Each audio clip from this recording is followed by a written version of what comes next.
Okay, what's up guys, saya punya Piala Dunia. Saya nak selam sikit lah dekat shopping mall ni. Nak tahu shopping mall mana? Okay, let's go. Baru je masuk dah nampak jersey Last Beckham dengan England. Ni nombor 17. Yang ni jersey jarang timbul. Jersey US Women's, Mia Hamm. Ni pula jersey Messi ketika dia under Maradona 2010. Jersey Brazil ada Neymar Jr. Banyak-banyak jersey Jepun. Saya suka jersey Jepun ni, Hirotoshi Nakata 2002. Siapa yang minat sejarah jersey Yugoslavia tahun 2000 ni memang kena ada, sebab negara ni dah tak ada dah. Dan untuk negara Russia ni, negara ni masih ada tapi masih digantung oleh FIFA. Sekali satu-satunya jersey Miku dekat Spain. Ialah jersey dia. Bilik akhirnya jumpa juga jersey calon juara World Cup, England. Korang boleh cari jersey retro dan baru dengan harga yang berpatutan. Jersey away England 2004 ni memang naik dengan colour nameset gold ni.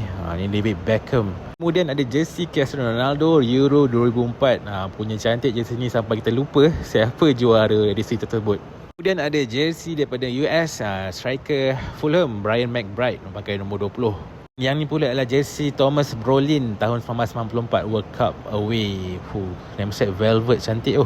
Yang ni pula adalah pemenang Golden Boot dan juara Piala Dunia waktu tu tahun 2002, Ronaldo. Paling tak sangka-sangka ada juga nama player Newcastle ni, Jean-Alain Bomsong dekat jersey France. Tapi paling rare kat sini ada jersey Singapura away. Yang ni nombor 4 saya tak sure, maybe Isa Halim ke kan.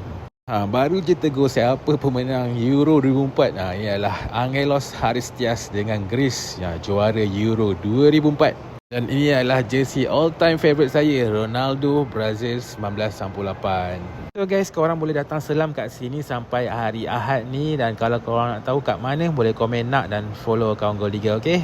Paling menarik kat sini ada live viewing party dekat screen besar, Colombia versus Ghana. Okay, thank you guys.